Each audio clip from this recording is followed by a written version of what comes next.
3장 하나님 나라의 백성. 내가 이새의 아들 다윗을 만나니 내 마음에 맞는 사람이라 내 뜻을 다 이루리라 하시더니. 사도행전 13장 22절 하반절.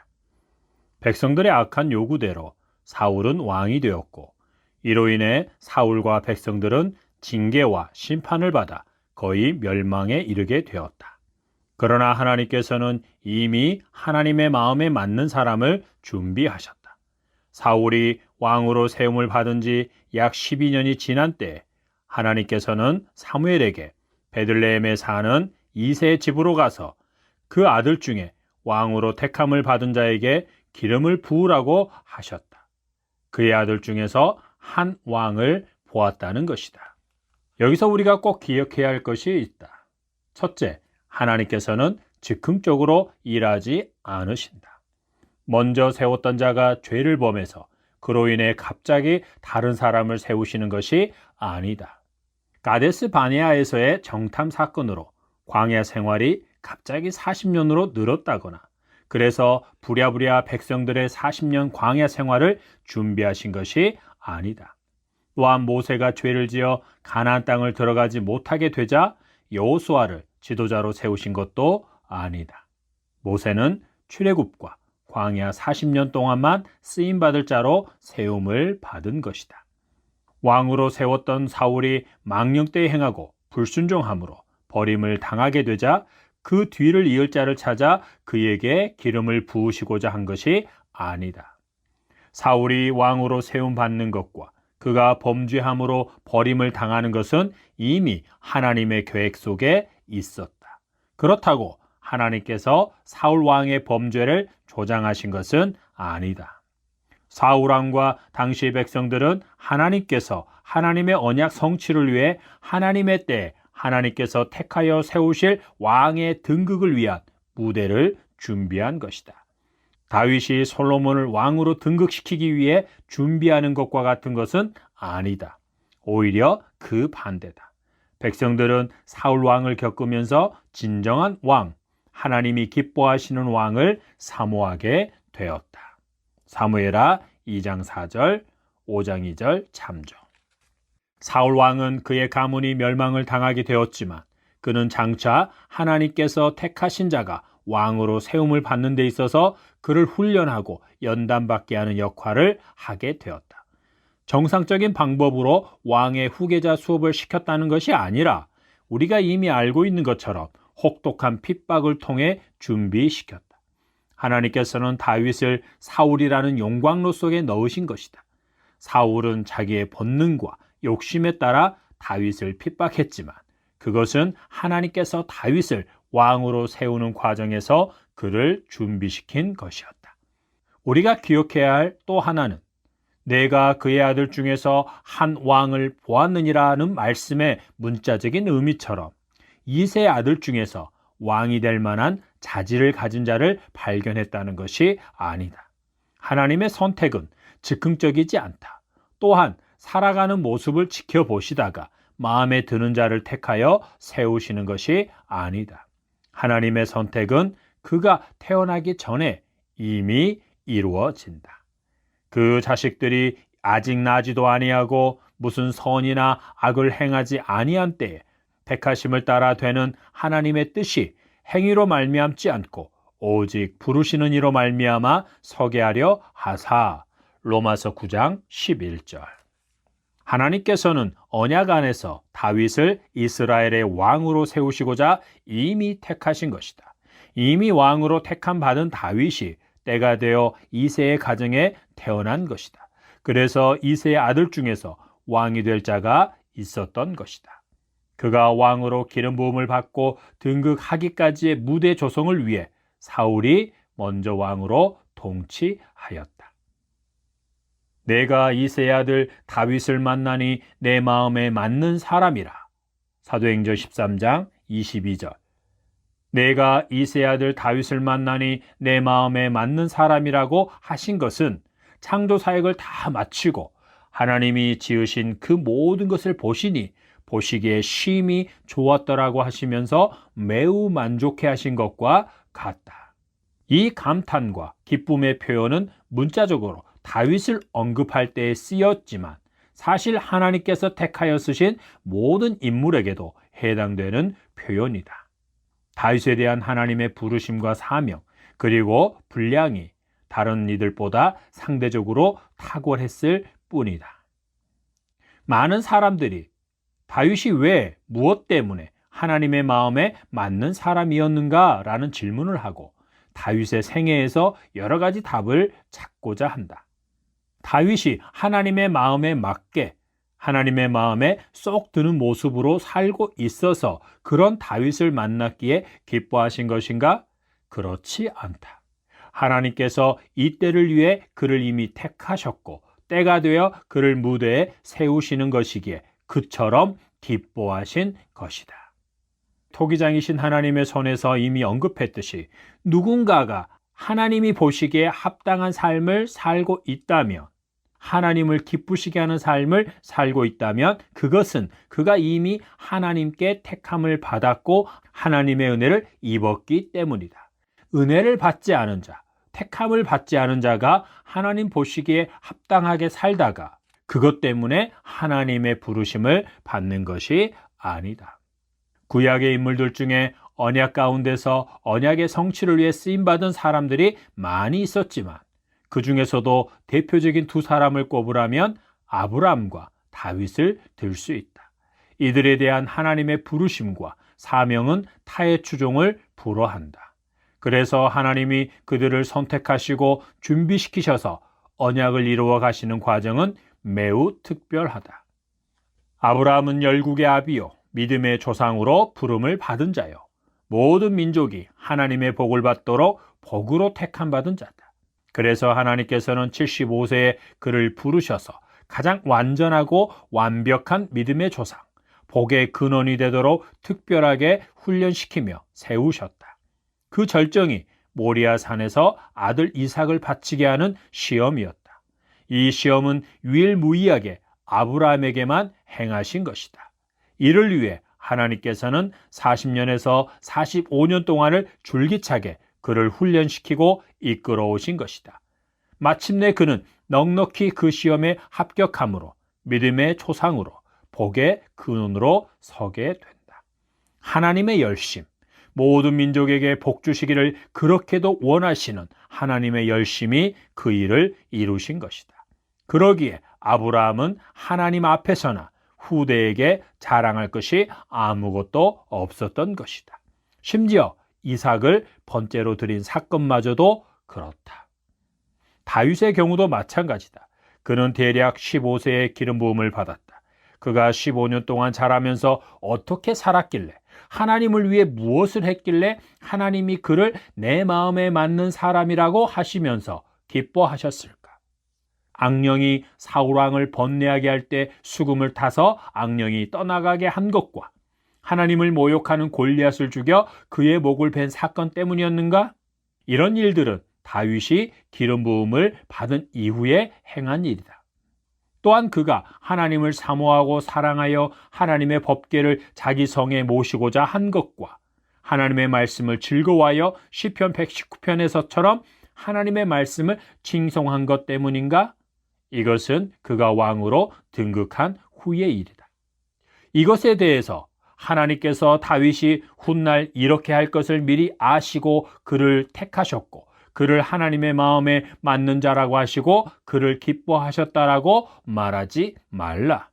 이는 하나님의 주권과 섭리하심을 모욕하는 것이다. 하나님께서 우리의 과거, 현재, 미래를 동시에 보시고 항상 현재로 보신다는 것을 이런 식으로 적용해서는 안 된다. 우리가 분명하게 알 수 있는 것은 다윗의 혈통적인 조상들이 하나님께서 언약을 성취하기 위한 가문으로 선택을 받았다는 것뿐이다. 그 가문의 수많은 사람들 중에 다윗을 미리 이스라엘 왕으로 택하셨고 때가 되어 그가 그 혈통에서 태어난 것이다. 다시 말하지만 다윗이 그의 삶에서 보인 선한 행위는 그가 택함을 받았고 은혜를 받은 자였기 때문에 기름 부음을 받았기 때문에 그렇게 하게 된 것이다. 그러면 다윗은 어떻게 하나님의 마음에 드는 자가 되었을까? 우리는 구약의 인물들에 대해 이런 질문을 하고 답을 찾아 우리에게 적용하며 가르치려고 한다. 그 답대로 하면 우리와 우리 자녀들도 그와 같은 영광과 부귀영화를 누릴 수 있다고 한다. 이는 하나님을 몰라도 너무 모르기 때문에 이렇게 가르치는 것이다. 하나님께서는 우리를 다윗과 같은 자가 되게 하시려고 자녀로 삼으신 것이 아니다. 하나님의 부르심과 우리의 사명, 역할, 분량은 각각 다르다. 다만 공통적인 신앙의 기초만 있을 뿐이다. 구약의 인물들에게서 일명 공식을 찾아낸 사람들은 어떤 인물에게는 답이라고 할 만한 것들이 있어서 그것을 제시한다. 사실 그것은 정답이 아니다. 그러나 어떤 인물에게서는 그들의 의도대로 답을 찾을 길이 없다. 그래서 억지로 꿰맞추고 그것을 답으로 제시한다. 다윗의 경우가 대표적이다. 시간을 초월해 조건들을 제시한다. 그러면서도 하나님께서 초월적으로 미리 택하셨기 때문이라는 것은 언급하지 않는다. 이는 하나님 중심이 아니라 인물 중심으로 이해하고 적용하려고 하기 때문에 벌어지는 것이다. 하나님의 부르심과 각자의 사명과 분량을 맡기신 하나님의 뜻에 집중하지 않고 잘 되는 것에 초점을 맞추어서 보기 때문이다. 우리는 모든 인물들을 선하게 쓰임받은 사람뿐만 아니라 악하게 쓰임받은 사람들까지도, 그리고 우리 자신의 삶을 하나님 중심으로 하나님의 주권과 섭리의 관점으로 이해하고 적용해야 한다. 하나님께서는 주권적인 은혜로 원하시는 자를 택하여 부르시고 사명에 합당한 그릇으로 빚으셔서 그 목적대로 분량만큼 쓰시는 하나님이시다. 또한 그를 통해 이루시고자 작정하신 일은 누구의 방해도 받지 않으시고 반드시 이루시는 하나님이시다. 우리는 성경 인물들의 여정을 따라가되 그들의 걸음이 아니라 그들을 이끄시고 빚어가시는 하나님의 손길을 따라가야 한다. 그들에게 자신을 계시하시고 설득하시고 사랑의 채찍질과 황송한 은혜와 용서를 베푸셔서 그들로 하여금 하나님을 알고 믿게 하셔서 순종할 수밖에 없게 하시는 하나님의 손길을 보고 따라가야 한다. 그들의 순종과 행함은 그들의 중심이 하나님의 마음에 드는 자였음을 증명하는 증거들이다. 그들은 이미 하나님의 마음에 드는 자였기에 그들의 삶의 여정이 그것을 증명한 것이다. 하나님께서 택하신 자이기에 하나님의 마음에 든 것이다. 자기가 낳은 자녀이기에 마음에 들어하고 사랑하는 부모와 같다.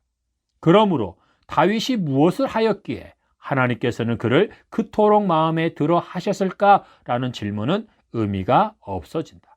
이 질문은 어리석은 질문이요, 사람들로 하여금 하나님 중심이 되게 하기보다 사람 중심, 자기 중심으로 하나님을 보게 만드는 질문이다. 하나님을 우상처럼 섬기게 하는 결과를 가져올 뿐이다. 이런 설교나 가르침은 성도들이나 자녀들로 하여금 다윗에게 집중하여 다윗처럼 하나님을 잘 섬기게 하는 것처럼 보이지만 그것의 종착역은 자기 사랑이다. 이것은 우리로 하여금 은혜로 부르신 하나님을 속히 떠나게 하는 것이요, 율법으로 의롭다함을 얻으려 함으로 은혜에서 떨어진 자가 되게 하는 것이다. 또한 이것은 성령으로 시작하였다가 육체로 마치는 것이 된다. 갈라디아서 참조. 사무엘 선지자는 이새의 집에 와서 누가 기름 부음을 받을 자인가를 확인하기 위해 아들들을 한 사람씩 지나가게 하였다. 사무엘이 아들들의 외모를 보고 기름을 부으려고 하자 하나님께서는 그에게 이렇게 말씀하신다. 그의 용모와 키를 보지 말라. 내가 이미 그를 버렸노라. 내가 보는 것은 사람과 같지 아니하니 사람은 외모를 보거니와 나 여호와는 중심을 보느니라. 사무엘상 16장 7절. 이것은 그들이 이제까지 살아온 모습이 하나님 마음에 안 들었다는 의미가 아니다. 예서와 야곱에 대해서도 사도 바울은 그들이 태어나기 전에 이미 택함받은 것에 대해 내가 야곱은 사랑하고 예서는 미워하였다라고 말하였다. 외모나 그가 살아가는 삶의 모습을 말하고 있는 것이 아니다. 하나님의 택하심이 중요하다. 이것은 그가 태어나기 전에 그가 선한 것이나 악한 것을 알지 못하던 때에 미리 택하십니다. 하나님께서 중심을 보신다는 것은 무슨 말인가? 마음의 중심이 하나님을 향해 있고 중심으로 하나님을 사랑하고 섬기고 있느냐를 보신다는 말인가? 이런 의미가 전혀 없는 것은 아니지만 다윗이 사무엘 선지자를 만나기 전까지 어떤 중심을 가지고 어떻게 살아왔는가를 보신다는 말은 아니다. 하나님 보시기에 사람에게는 선한 것이 아무것도 없다. 사람의 중심에는 하나님 보시기에 좋은 것이 전혀 없다. 그러므로 사람이 스스로 하나님 보시기에 택함을 받을 만한 무언가를 마음에 품거나 행동한다는 것은 불가능하다. 그러므로 다윗의 중심에 하나님께 택함을 받을 만한 무언가를 스스로 가지고 있다고 말하는 것은 옳지 않다. 이것은 하나님의 임의적인 선택을 축소시키고 폄하시키는 것이다. 사람의 중심을 지으신 이가 하나님이시다. 그리고 그 중심에 소원을 두고 행하시는 이가 바로 하나님이시다. 그러므로 마음의 중심을 보신다는 말씀은 마음의 중심에 하나님께서 심어 놓으신 씨가 있는지를 보신다는 것이다. 하나님의 형상대로 만드신 사람에게서만 하나님의 형상을 볼 수 있는 것과 같다. 이새의 아들들 중 한 사람에게 그 씨를 심어 놓으셨는데 그 씨를 품고 있는 자에게 기름을 부으라고 사무엘을 보내신 것이고, 사무엘이 보기에 합당하게 여겨지는 형들의 중심에는 그 씨가 없다고 말씀하신 것이다. 하나님께서 다윗의 마음 중심에 장차 이스라엘의 지도자, 하나님이 기쁘게 세우실 왕이 될 만한 씨를 심어 놓으신 것이다. 그러나 다윗도 그의 아버지 이새도 선지자 사무엘까지도 이것을 알지 못했다. 하나님께서 사람의 중심에 심어 놓으신 씨는 하나님의 때에 꽃을 피우고 반드시 열매를 맺게 되어 있다. 그의 삶의 모습이 어떠하든지, 그가 어느 자리에 있든지 그 씨는 반드시 꽃을 피우고 열매를 맺어 하나님께서 뜻하신 바를 이루고야 만다. 다윗의 경우는 기름 부음을 받고 사울 왕의 사위가 되기 전까지 양을 치는 비천한 자리에 있었고, 유다의 왕이 되기까지는 목숨을 부지하기 위해 광야에서 숨어 지내야 했다. 야곱의 경우는 다시 베들로 올라가기 전까지 발꿈치를 잡는 자의 삶의 모습이었다. 그래서 마음의 중심을 보시는 하나님께서 누군가에 대해 마음에 맞는 사람이라고 하는 것은 그가 하나님께 택함을 받았다. 그 일을 위해 하나님께서 그를 선택하셨다. 하나님께 사랑을 받은 자다라는 의미다. 이것은 그가 태어나기 전에 이미 작정된 것이다. 그리고 그는 그만큼의 삶의 모습으로 살게 된다. 중심을 보시는 하나님의 마음에 맞는 사람이 되는 것은 하나님께서 그의 마음에 그를 통해 이루시고자 하신 뜻에 걸맞게 빚으려고 씨를 심어 놓았기 때문이다. 이것은 예수 그리스도 안에서 택하신 자들을 성령으로 인치신 것과 같다. 다윗의 마음의 중심에 하나님께서 심어 놓으신 그 씨가 있었다. 집에 있던 아들들 중에는 하나님께서 왕으로 택하신 자가 없었다. 그래서 사무엘은 양을 지키던 막내 아들 다윗을 데려오게 하였다. 다윗이 양을 치던 모습 그대로 사무엘 앞에 섰을 때 하나님께서는 사무엘에게 이가 그니 일어나 기름을 부으라고 말씀하셨다. 다윗이 하나님의 마음에 맞는 사람, 하나님께서 이스라엘의 왕으로 택하신 자라는 것이다. 그가 왕으로 택함받을 만한 무언가를 행한 것은 없다. 하나님께서 이미 예정하셨고 그를 왕으로 세울 때가 된 것이다. 여기서 우리는 하나님께서 사울을 왕으로 세우실 때와는 달리 다윗을 택하여 그에게 기름을 부으시는 일에 매우 신중하시다는 것을 보게 된다. 하나님께서는 자신이 어떤 하나님이신지, 어떤 자를 택하여 세우는지를 분명하게 말씀하시고 모든 과정을 신중하게 이끌어 가신다. 사울을 왕으로 세우실 때도 하나님께서 사무엘 선지자를 통해 그를 왕으로 세우시기는 하시지만 그때는 기뻐하시며 사울을 왕으로 세우신 것이 아니다. 오히려 백성들의 거센 요구, 망령된 요구에 마지못해 응해주시는 하나님의 모습이었다. 그러나 다윗의 경우는 다르다. 선택부터 그에게 기름을 부으시는 모든 과정을 세밀하게 간섭하시면서 하나님께서 주권적으로 이끌어 가신다. 작심하고 일을 진행시켜 나가시는 모습이다. 신중함과 긴장감이 감돌면서도 매우 큰 기쁨이 있다. 하나님께서 자기 백성들을 위해 언약을 세우시고 성취하시기 위해 택하신 자, 자기 마음에 합한 자를 왕으로 세우시기 때문이다. 다윗을 통해 세우실 언약은 그 어느 시대 누구와 세웠던 언약보다도 가장 나은 언약이었고, 예수 그리스도를 통해 성취하실 언약의 최종적인 예표요 그림자였다. 하나님께서 다윗을 자기 백성의 왕으로 지도자로 세우시는 것은 죽으시고 부활하사 하나님 보좌 우편에 앉으신 예수 그리스도를 기뻐하는 것에 버금가는 기쁨이었다. 하나님께서 다윗을 이스라엘 백성의 왕으로 세우신 것은 다윗이 어떻게 해서 왕이 되었고 그가 어떻게 자기의 분량만큼 사명을 얼마나 잘 감당했는지를 보여주기 위한 것이 아니다. 그를 우리의 본보기로 세우셔서 다윗과 같은 자가 되라고 말씀하시기 위한 것이 아니다. 하나님께서는 다윗을 통해 하나님이 왕으로 통치하시는 하나님 나라의 모습을 지상에 보여주시기 위해 그를 왕으로 세우신 것이다. 다윗은 꼭 그때만 필요했다. 하나님께서는 더 이상 오늘날 이스라엘 국가에나 그리스도인들로 구성된 민족이나 국가에 다윗과 같은 자를 세우지 않으신다. 하나님 나라 그리고 영원한 왕에 대한 또 다른 예표가 필요 없기 때문이다. 예표라 함은 하늘에 속한 하나님 나라의 모습을 인간의 눈높이에 맞추어 지상에서의 모습으로 그림자처럼 보여주시는 것을 말한다. 그러나 오늘날 유대인들과 그들에게 동조하는 그리스도인들의 행태를 보면 실체로 오신 예수 그리스도를 구약 속에 가두려고 몸부림치고 있다. 성전으로 오신 예수 그리스도, 모퉁이 돌이 되셔서 택하신 자들을 자기 안에서와 성령 안에서 하나님이 거하실 초소로 지어가시는 예수 그리스도를 이스라엘 민족 속에, 그 땅에 건물적인 성전을 세워 그 속에 가두려고 몸부림치고 있다. 예수 그리스도 안에서는 에루살렘을 위하여 평안을 구하라, 에루살렘을 사랑하는 자는 형통하리로다가 아니라 교회를 위하여 평안을 구하라, 교회를 사랑하는 자는 형통하리로다이다. 물론 형통의 정도는 하나님이 결정하신다. 모세를 이어 여호수아를 통해 명실상부한 하나님의 백성이 된 이스라엘을 통해 하나님께서는 하나님 나라를 세우시고 보여주고자 하신다.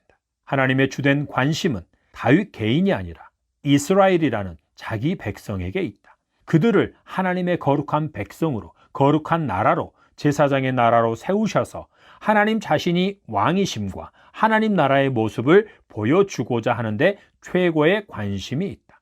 이를 위해 다윗이 택함을 받았고 그의 마음에 하나님의 씨를 심어두셨다. 그리고 때가 되어 그에게 기름을 부으셨고 그를 왕으로 세우신 것이다.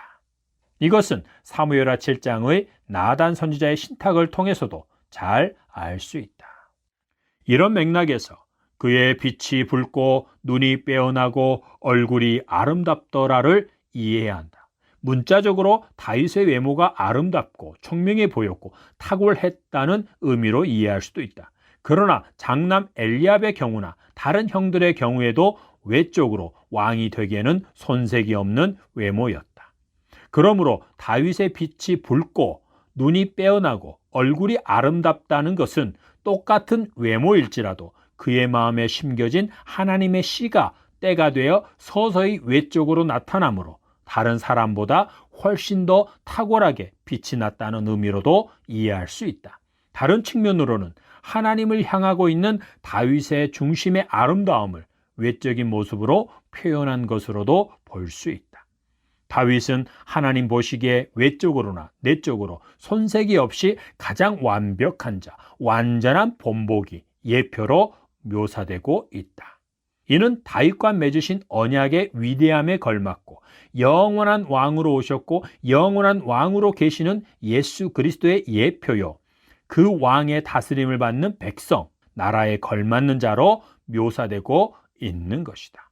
하나님께서는 다윗을 통해 하나님이 왕으로 다스리는 것과 그 다스림을 받는 백성들, 곧 하나님 나라의 모습을 완벽하게 보여주시고자 하셨기에 그를 완전한 자로 준비시키신다. 이것은 그가 인간적으로 완벽하고 완전했다는 것은 아니다. 다윗이 기름 부음을 받은 것은 그가 하나님 마음에 맞는 자요, 하나님께서 그를 왕으로 택하셨다는 것을 확증하는 것이다. 하나님의 때에 하나님께서 준비하신 무대에 등장하는 것을 알리는 것이다. 또한 기름 부음을 받았다는 것은 공생애, 곧 공적인 삶으로 부르심을 받은 것이다. 기름 부음이 공적인 삶의 시작을 알리는 것이다. 공생애로 부르심을 받았다는 것은 공동체를 세우는 일로 부르심을 받았다는 것이다. 어떤 이는 공동체의 지도자로, 어떤 이는 공동체 안에 크고 작은 여러 가지 역할들로 부름을 받은 것이다. 공생애로 부르심을 받았다고 해서 개인이 공적인 일을 맡아 그 일에 헌신해야 한다는 것이거나 그 일에 충성해서 맡은 일을 완수해야 한다는 것만을 의미하지는 않는다.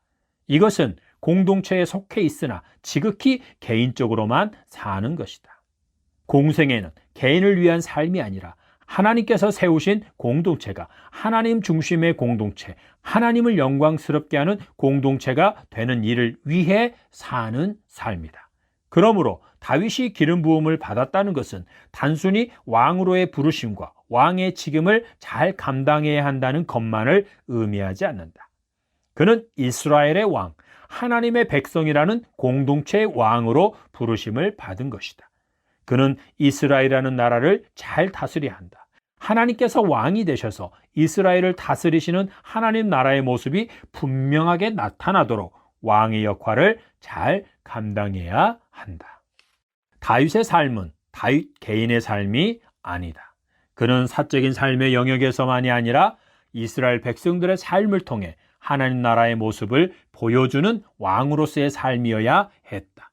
기름 부음을 받은 이후 그의 모든 삶, 사적으로나 공적인 삶은 공생애가 된 것이다. 이것을 기준으로 그의 삶이 평가되는 것이다. 이것은 예수님께서 30세까지는 목수의 아들로 사시다가 요단강에서 세례를 받으시고 성령이 그 위에 임하신 후로 공생애가 시작된 것과 같다. 예수님께서 기름 부음을 받아 공생애를 사신 것은 하나님께서 택하신 자들의 구속을 이루시기 위함이요 그들을 통해 교회를 세우시기 위함이었다. 예수님께서는 모퉁이 돌이요 교회의 머리시다. 이를 위해 기름 부음을 받으신 것이다.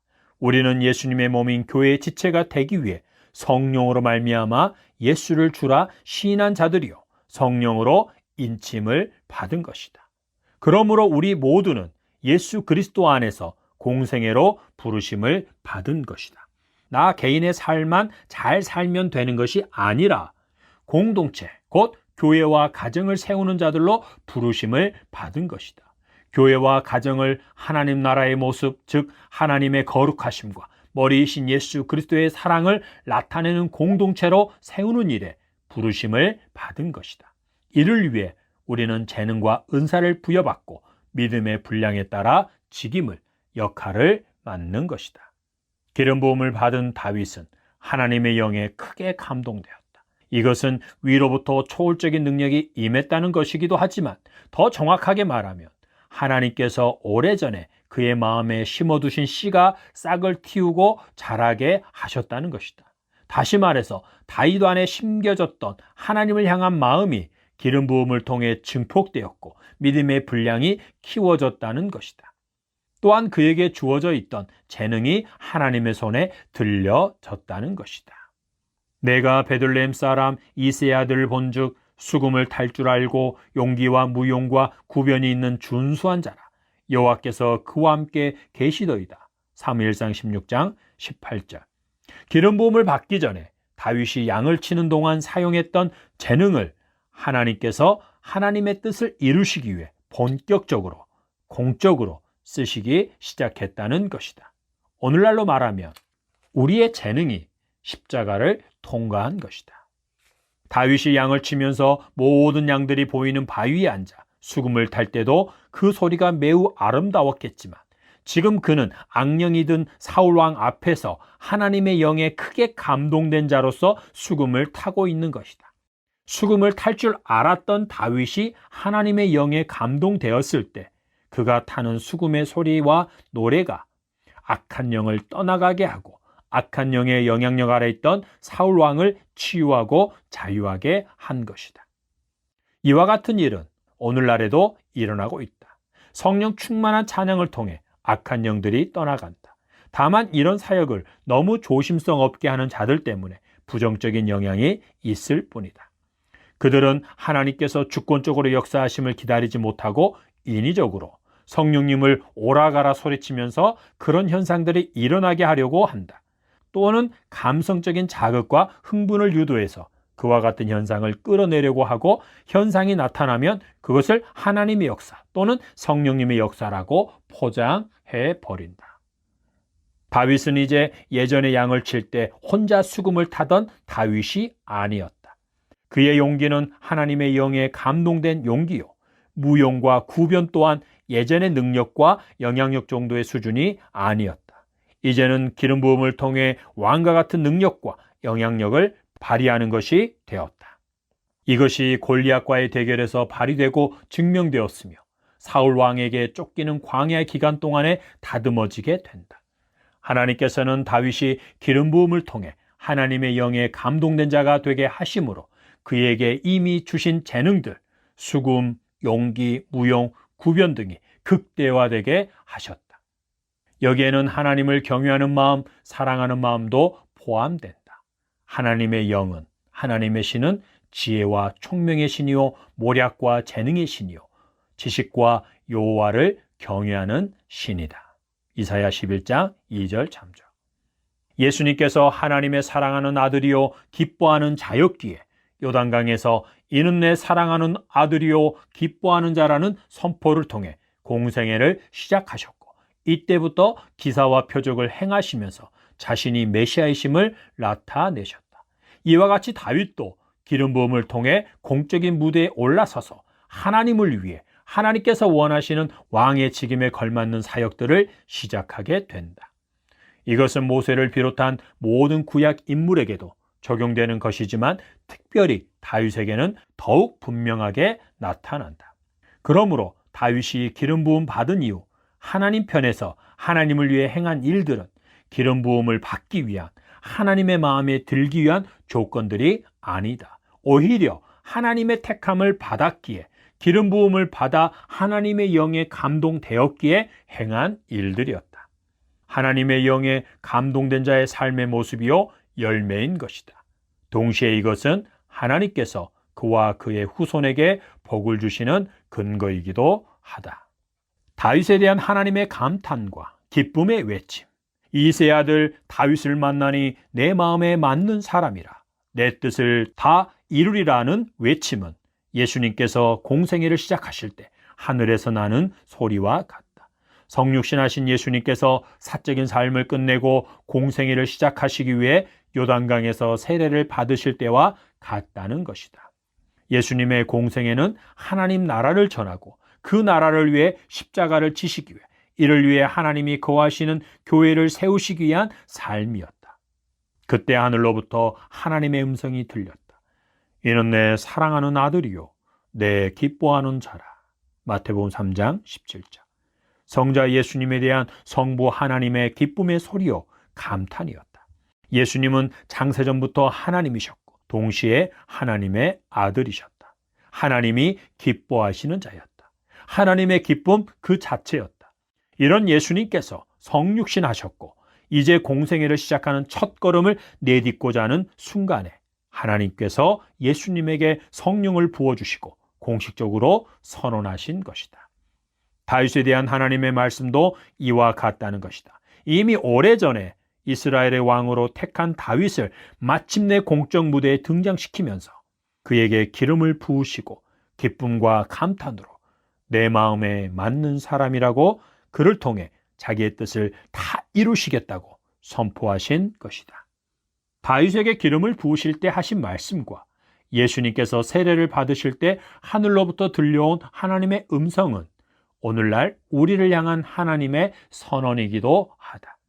우리에게 은혜로 예수 그리스도를 믿는 믿음을 주셔서 우리가 마음으로 믿고 입으로 시인할 때 하나님께서 우리에 대해 이렇게 선언하신 것이다.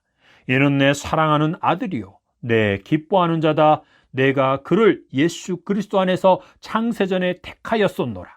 보라 나의 사랑하는 자녀를 나는 그를 통해 이루고자 계획한 모든 것을 반드시 이루고야 말 것이다. 그를 향한 나의 사랑과 나의 열심으로 이룰 것이다. 할렐루야. 하나님께서는 다윗으로 하여금 하나님의 영에 감동된 자가 되게 하여 그를 통해 하나님의 뜻을 다 행하게 하셨다. 이는 하나님의 영이 다윗을 통해 이루시고자 하신 하나님의 뜻대로 이끄셔서 그 뜻을 다 성취하게 하신 것이다. 이것은 예수 그리스도 안에서 더욱 완전하게 이루어진다. 믿는 자들 안에 성부, 성자, 성령 하나님이 함께 계셔서 부르심과 분량만큼의 역할을 감당하게 하신다. 여기에는 어떠한 실수도 없다. 하나님께서 하늘 위 보좌에 앉아서 내려다 보시면서 우리를 채근하시는 것이 아니다. 보채시는 것이 아니라는 말이다. 성삼일체 하나님께서 우리 곧 개인이면서 동시에 공동체인 우리를 성전으로 삼고 우리 안에 계시면서 원하시는 뜻대로 우리를 이끌어 가시는 것이다.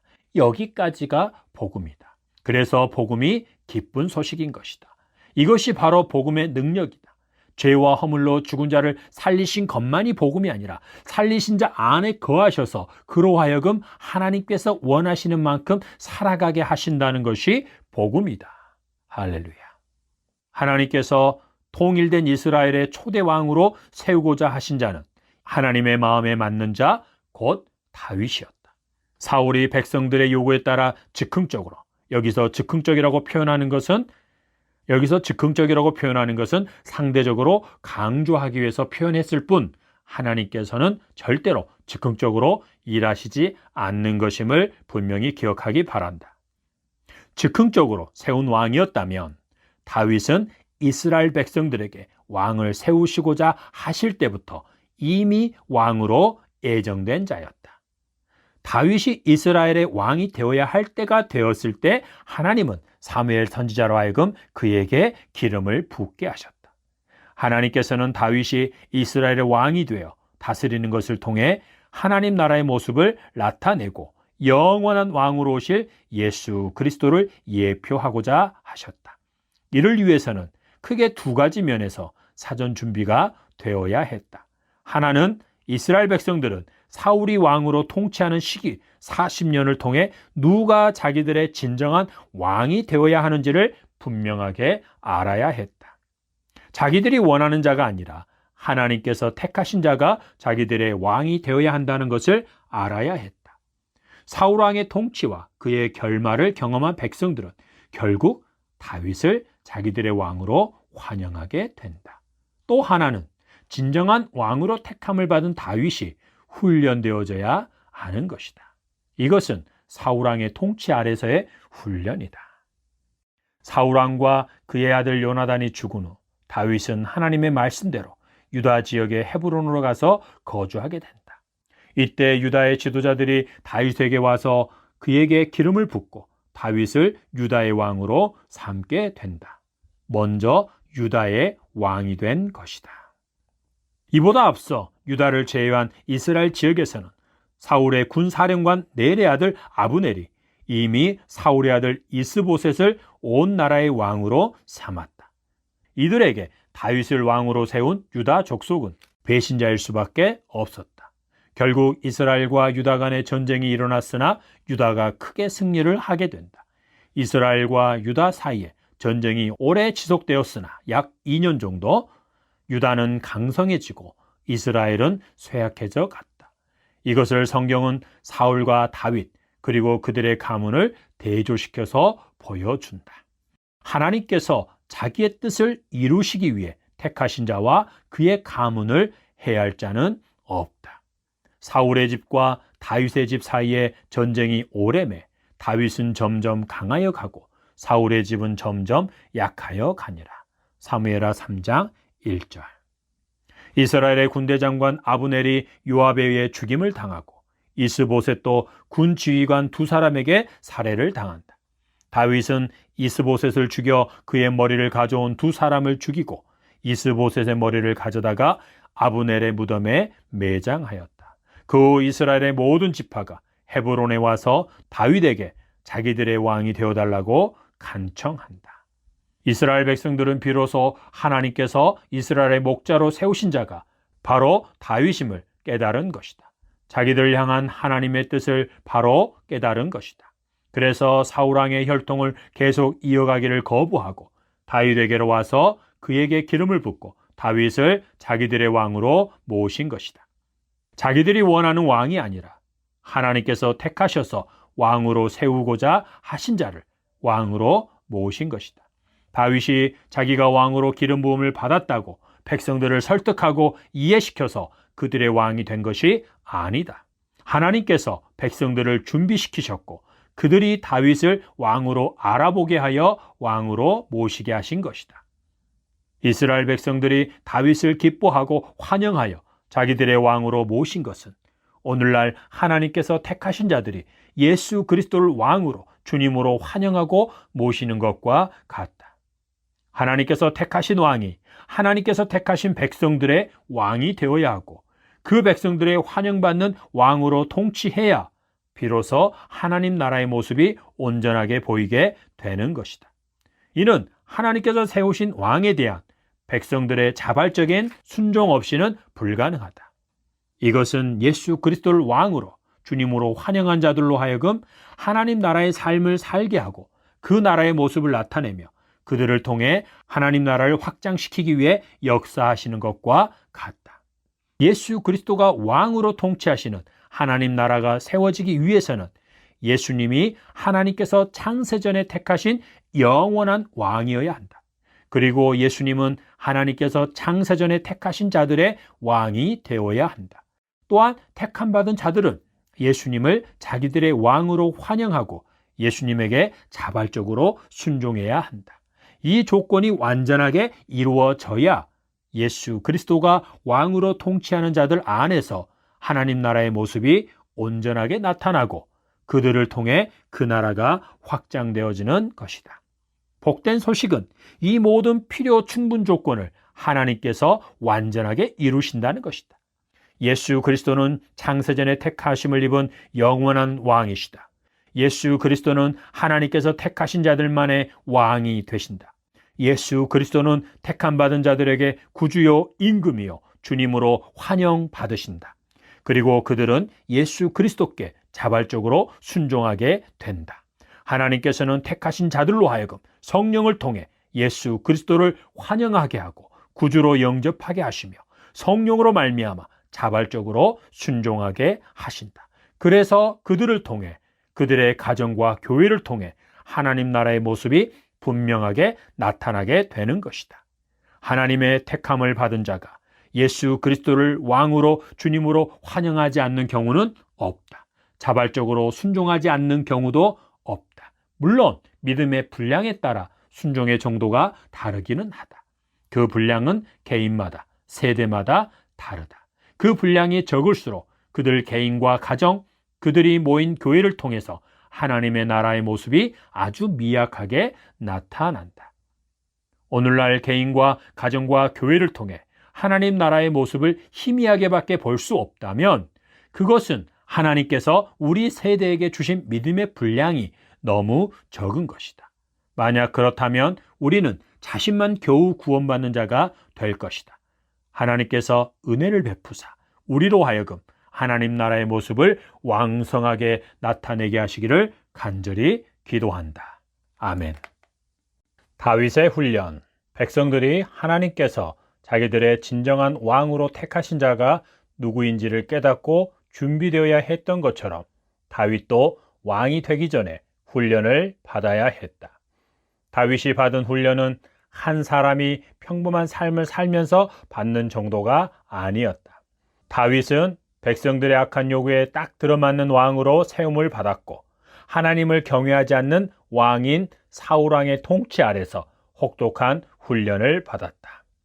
하나님의 마음에 맞는 자로서 하나님의 백성인 이스라엘의 진정한 왕으로 기름 부음을 받은 다윗이 사울왕에 의해 혹독한 시련을 겪어야 하는 것을 어떻게 이해해야 하는가? 사울왕의 시기와 권력에 대한 탐욕으로 인해 다윗은 죽을 고비를 수없이 겪었고 척박한 광야에서 수년 동안 도망자로 살아야 했다. 그 과정에서 아비멜렉 앞에서의 죽음의 위기 등 수많은 고비를 넘어야 했다. 다윗이 당한 일들은 그로 하여금 더욱 하나님을 의지하고 기도하게 했고 하나님을 경험하게 하였으며 하나님과의 더욱 깊은 만남으로 이끌었다. 이는 그가 하나님의 백성의 진정한 왕이 되기 위해서 반드시 겪어야 했던 일들이었고 그에 합당한 그릇으로 빚어져야 했던 것이다. 그는 육체에 계실 때에 자기를 죽음에서 능히 구원하실 이에게 심한 통곡과 눈물로 간구와 소원을 올렸고 그의 경건하심으로 말미암아 들으심을 얻었느니라. 그가 아들이시면서도 받으신 고난으로 순종함을 배워서 온전하게 되셨은즉 자기에게 순종하는 모든 자에게 영원한 구원의 근원이 되시고. 히브리서 5장 7절부터 9절.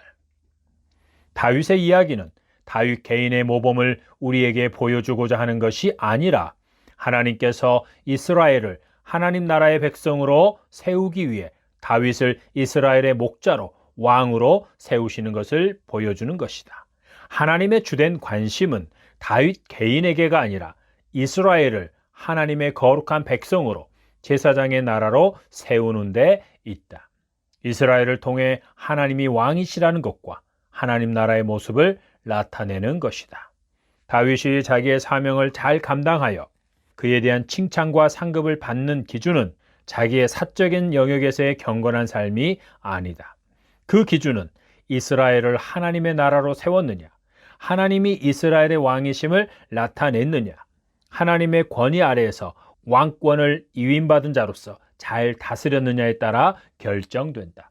그렇다고 왕의 역할이 자기 가정을 잘 세워야 하는 것을 대신하지 않는다.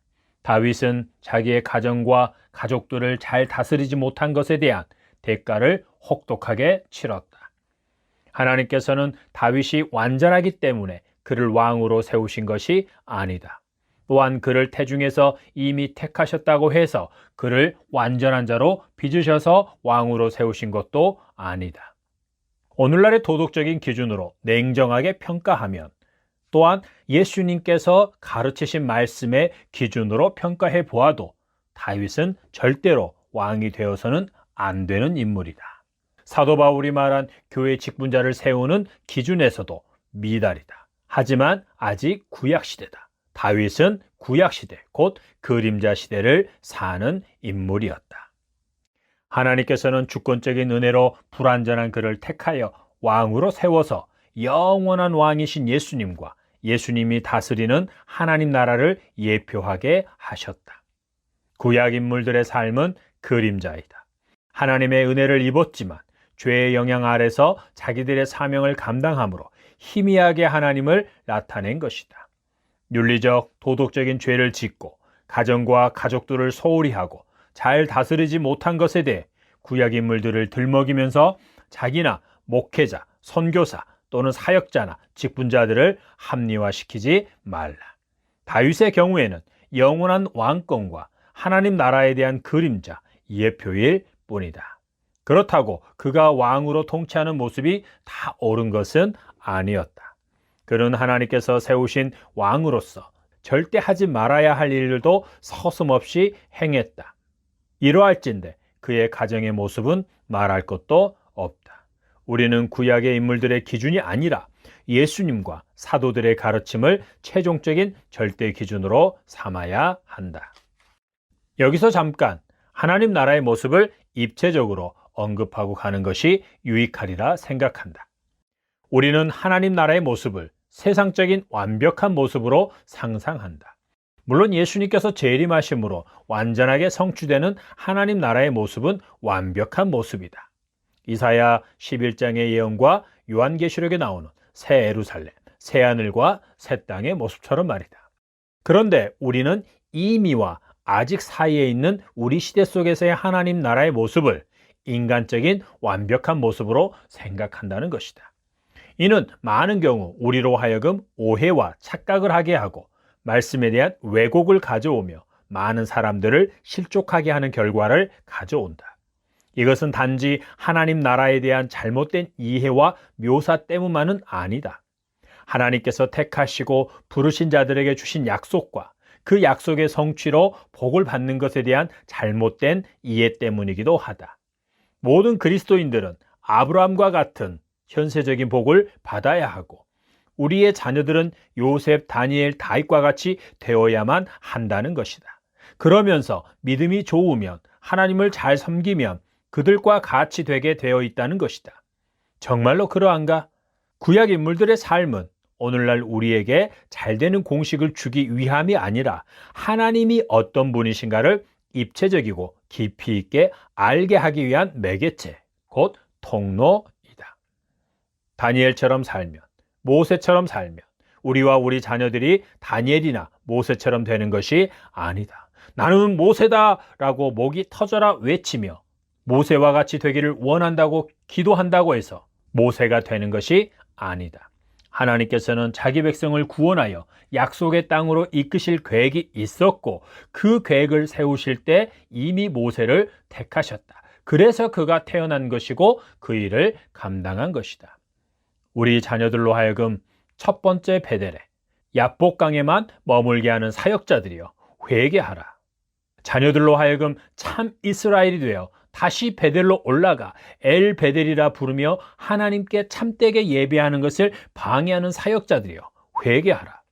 그대들이 먼저 참 그리스도인이 되어 참 하나님 아버지께 참되게 예배하는 자로 서 있으라. 그리고 하나님 아버지께서 택하여 사랑하시는 자녀들을 여러분에게 모아 오시거든 그들과 함께 베델로 올라가 겸손히 하나님 아버지께 감사와 찬양으로 예배하라. 이런 원인은 무엇인가? 구약 인물들을 하나님 중심으로 이해하지 못하기 때문이다. 안 하는 것이 아니라 못하는 것이다. 하나님 나라를 공동체적으로가 아니라 개인적인 영역으로 적용하기 때문이다. 공동체를 세우시기 위해 부름받고 복을 받은 개인, 즉 아브라함, 이삭, 야곱, 요셉, 다윗 등을 공동체 속에서 보지 않았기 때문이다. 엘리트주의적인 사고방식, 곧 번영의 신학, 영광의 신학이 한 몫을 한 것이다. 우리는 하나님 나라의 백성이라는 공동체 속의 개인을 보아야 하고 그 속에서 개인에 대한 하나님의 부르심과 사명, 역할과 위치를 생각해야 한다. 한 몸 안에 있는 여러 지체와 기관들의 기능과 역할을 이해하듯이 말이다. 나는 우리라는 공동체 속에서의 한 개인이다. 공동체 밖에서의 나는 아무 의미가 없고 존재 이유와 목적도 없다. 구약의 인물들이 그러하고 다윗도 그러하다. 하나님의 택하심과 부르심을 받아 하나님 나라 백성이 된다고 해서 모두가 다윗 왕과 같은 부와 명예와 권력을 가지는 자가 되는 것은 아니다. 하나님께서 이스라엘을 통해 하나님의 나라를 세우는 데 있어서 모든 이들이 다윗처럼 될 필요는 없다. 다윗은 수백, 수천만 명의 하나님의 백성들 중에 오직 한 사람이다. 다윗 외에는 그런 부와 명예와 권력이 필요 없다. 당시에 다윗 외에 다른 사람이 자신도 다윗과 같이 되고자 갖은 수단과 방법을 강구한다면 그것은 하나님께로부터 온 것이 아니라 그의 정욕에서 나온 것이요 마귀로부터 온 것이다. 압살롬의 경우가 대표적이다. 그 이유는 하나님께서 세우신 왕권에 도전하는 것이 되기 때문이요.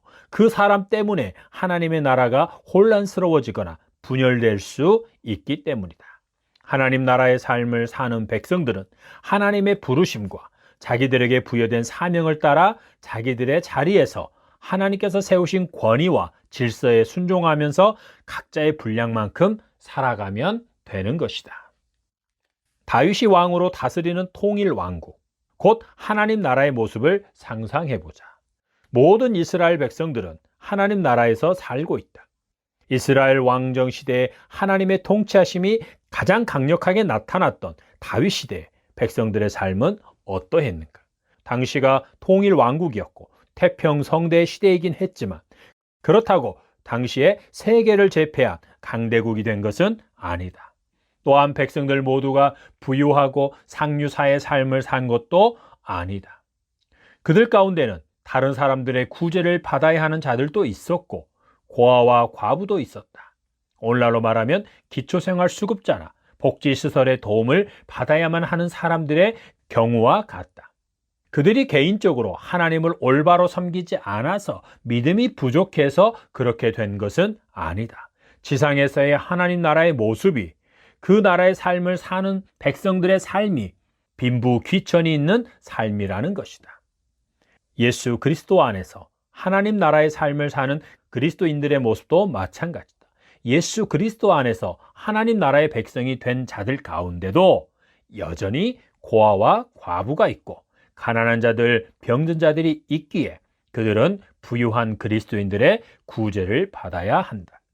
그들이 저주받아서 믿음 생활을 열심히 안 해서 그렇게 된 것이 아니다. 수단하는 것은 절대 금물이다.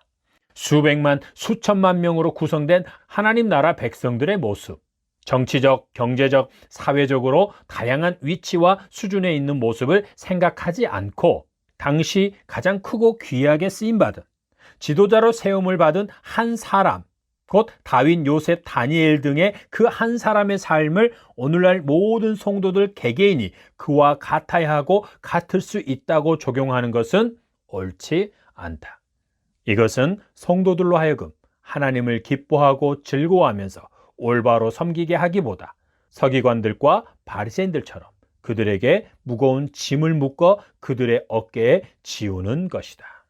오늘날 예수 그리스도 안에서의 하나님 나라의 백성은 전 세계적으로 수천만, 수억 명으로 구성된 공동체이다. 그러므로 성도들 개개인을 그 공동체의 지체로 이해하고 적용해야 한다. 교회에 대해서 보이는 교회, 보이지 않는 교회, 지역교회, 우주적인 교회라는 이 개념들을 동시에 가지고 이해하고 적용해야 한다는 말이다. 고린도전서 12장에서 사도 바울이 말한 몸과 지체에 대한 이야기가 바로 이것을 의미한다. 몸은 하나인데 많은 지체가 있고 몸의 지체가 많으나 한 몸인과 같이 그리스도도 그러하니라. 고린도전서 12장 12절. 너희는 그리스도의 몸이요 지체의 각 부분이라. 고린도전서 12장 27절. 그에게서 온몸이 각 마디를 통하여 도움을 받음으로 연결되고 결합되어 각 지체의 분량대로 역사하여 그 몸을 자라게 하며 사랑 안에서 스스로 세우느니라. 에베소 4장 16절. 우리는 하나님 나라의 모습, 하나님의 백성들의 모습을 공동체적으로 그리고 입체적으로 이해해야 한다.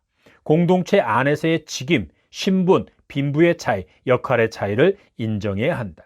그리고 큰 공동체, 곧 우주적인 교회, 무형교회, 비가시적인 교회 안에서 작은 공동체, 곧 유형교회로서의 지역교회와 가정교회를 보아야 하고 개인을 그 공동체의 지체로 이해해야 한다. 그 안에서 우리는 하나님의 부르심과 각자의 사명과 역할에 따라 살아가야 한다. 우리는 예수 그리스도 안에서 하나님 아버지의 부르심과 우리에게 정하신 분량만큼만 살다가 하나님 아버지께로 가는 것이다. 아멘.